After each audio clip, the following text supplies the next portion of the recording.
I'm Katie Clancy, Chief House Hawker for the Cape House at William Ravis. And I'm Sarah Lapsley Martin of T. Martin Lapsley at Kinley Grover Real Estate. And this is What's Good Cape Cod, where we show you the Cape through the eyes of a couple of locals. Every week, we tell you about a person, a place, and a thing that we think you should know about. This week, we talk about a local hero for all, but especially Cape Cod women and people of color. A wintertime rooftop shenanigans and fan favorite list of great day hikes.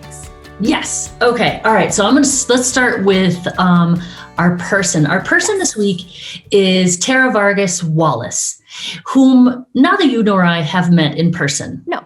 Ever. No. But we are friends with her on Facebook because she is doing some incredibly cool things. Yes. And so she is, for her titles, she is a commissioner on the Cape Cod and Islands Commission for the Status of Women, and she is founder and CEO of Amplify POC, People of Color. Yeah.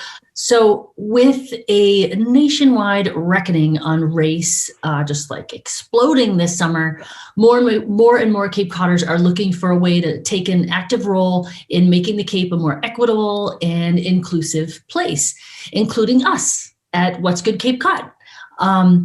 We learned about Tara when she started organizing Amplify POC. It's a directory of Cape Cod businesses owned by Black, Indigenous, and people of color.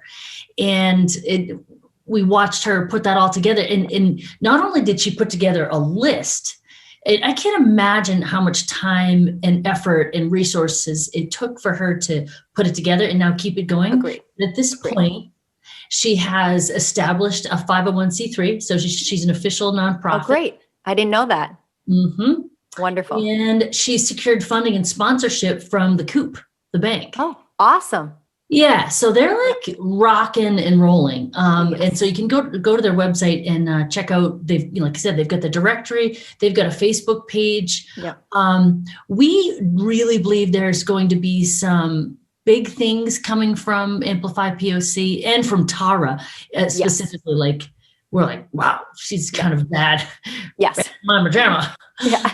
And also for us as like, so you guys watch us, we talk about local people, local businesses and things to do. And we're always looking for new people, new places to talk about. And this has been a great resource. So you just keep an eye out. You're going to see faces that maybe you haven't seen before. Certainly people we haven't seen before. We are so excited to help amplify the person, Tara, who is amplifying so many other people. So stay tuned for more Tara. It's amazing what she's doing for the local community and just highlighting these businesses. It's wonderful. It really is. It really is. And anytime we get to, it kind of reminds me of when like CCYP got together or Love Live Local got together. Whenever you get together, people for common cause or things, common cause, really, they can share resources. They've got a shared experience. They've got the same problems. They've got the same, some people have solved it and they can share.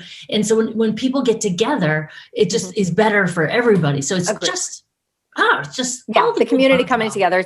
She's doing an amazing job. So good work. Yeah, someone had to do it, and why not her? So and why not you? And that's what we want people to think about too. Is like, you want something to happen, go make it happen. Yep, Tara did it. She did it.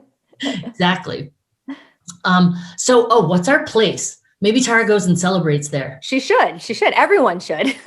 So our place is Ocean Edge Frost Bar. So many people know Ocean Edge, beautiful spot right on 6A and Brewster. You pull up, you see the gorgeous mansions. There's a private beach behind it. They're always serving up delicious food and cocktails. And they have an amazing beach bar too. But brand new this year is the Frost Bar and the Igloos, which Katie and I claim to fame. We were the very first people to ever dine in the Igloos.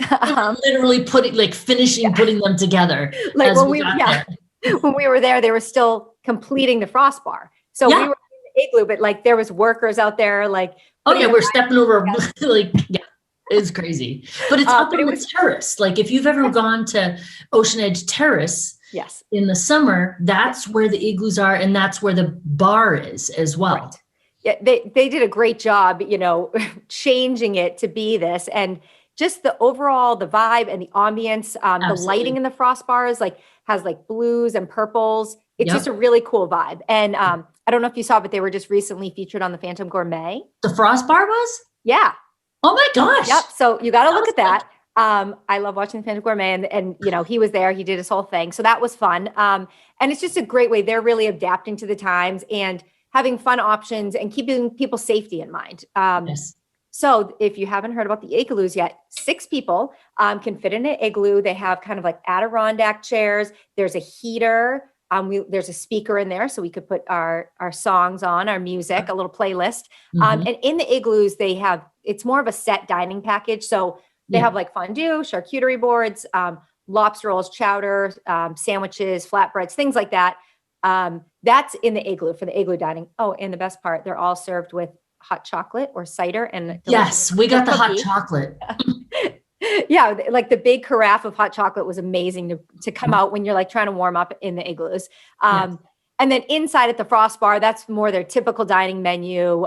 So you have different options. You can go in the igloos and have the packages, or you can have the traditional menu in the Frost Bar. Yep. And I actually reached out to, I love this title, the Director of Fun at Ocean Edge. I want to be the Director of Fun. I want her business card. I want the Director of Fun. So she was saying that they host trivia on Thursday nights. It's twice a month. So be sure to check dates. And also for this week, for school vacation week, they're doing it's called like a superhero academy. So they're doing igloo packages in the afternoon with like lunch bags and a super encounter for the kids. So I know what that is. Daily activities. Some of the cool things are mask making, slime making. You got to do slime. Yeah, you got to do something fun for the kids. And then for the parents, they're doing a superhero spirits and tasting with their house mixologist. So, you need something for the adults too. It can't be all about the kids. This sounds so fun. What a good idea. I actually have one of my colleagues up in Boston is coming down to Ocean Edge for February vacation for all this stuff. It's so cool that they're doing this, and just being in the igloos is so much fun.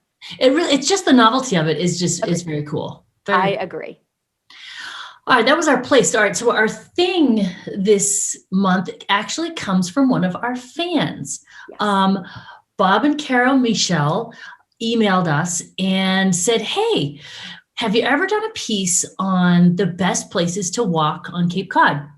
So I will confess that our show we're both from the Mid-Cape area. So we are Mid-Cape biased, but we came up with a list. Actually, she came up with a list of places, lots in the Mid-Cape, but actually she goes pretty far out. Yeah. And they're not I will save their favorite for last. So we'll say one of them is Crow's Pasture in Dennis, which is acres of conserved land that goes out to the beach. Yep. The next one is the Indian Lands Conservation Area, which is in South Dennis by the river that goes along Bass River. And I know the year before last, the town just purchased some more land to extend that. So I think you're going to see some more trails going on in there. Yep. The Knob in Woods Hole, which we have featured before on its own. We have. Also, and no big surprise, she actually, some of her favorite spots are some of our favorite spots. Makes sense. Gray's Beach made her list. Bell's Neck in Harwich. Bell's Neck, that was one of like the first places that my hubby and I had a date. We'd go and just go for a hike down there. Last time we were down there, it was last summer, and we saw this like grandpa and a little boy fishing. It was like a magazine. It was so cool. Oh my goodness. The Eddie Bay Trail in Brewster, never been, don't know anything about it. Hope that we're going to hear more about it from Bob and Carol. The Wing Island Trail in Brewster at the Museum of Natural History. We've all been there, but great trail. It is beautiful, and it goes through the woods, and then it just opens up to this beautiful ocean. Yep. Beach, yeah. The trails behind the Yarmouth Post Office, the Botanical Trails back there in Yarmouthport. I love that with the what's the big tree back there? It's like, I don't think it's a weeping willow, but it's. Yes. And also there's the little chapel back there. Oh, the chapel's so cute too. Yeah, I love it. It's just such a great spot back there. When we got married, I was like, Mom, can I get married at the chapel? She's like, have you been in the chapel? How like your family might fit in there. Yeah, that's it. Okay. It's so cute though. Yes, it is so cute. And the ninth item on their pick on Bob and Carol's list is the National Seashore, which of course we've been to, and you can see some pictures of our trip there. Beautiful. And their absolute favorite, their number one favorite place to walk is Fort Hill in Eastham, and on a sunny day specifically. I suppose any walk is better on a sunny day, right. But we'd have to agree it's a great day. So if we've shown you pictures of these places. You can Google them all. Most of them are part of their individual towns, like either list of conservation or open space places, but you can always reach out to us and we will tell you where those places are if you missed anything. Yes. All right. And if any of our fans have a person, a place, or a thing that they would love featured, feel free to reach out. Yeah. Yes, we love it when we get suggestions from the crowd. Yes. We've got some things actually coming up in P-Town that we didn't know about. Yep. So we're going to go check that out. So we'd love to hear exciting. anything that you want to see that's good on Cape Cod, right? Agreed. Anyway, so for this week, now you know what's good, Cape Cod. Keep following us, and before long, you'll know Cape Cod like we know Cape Cod.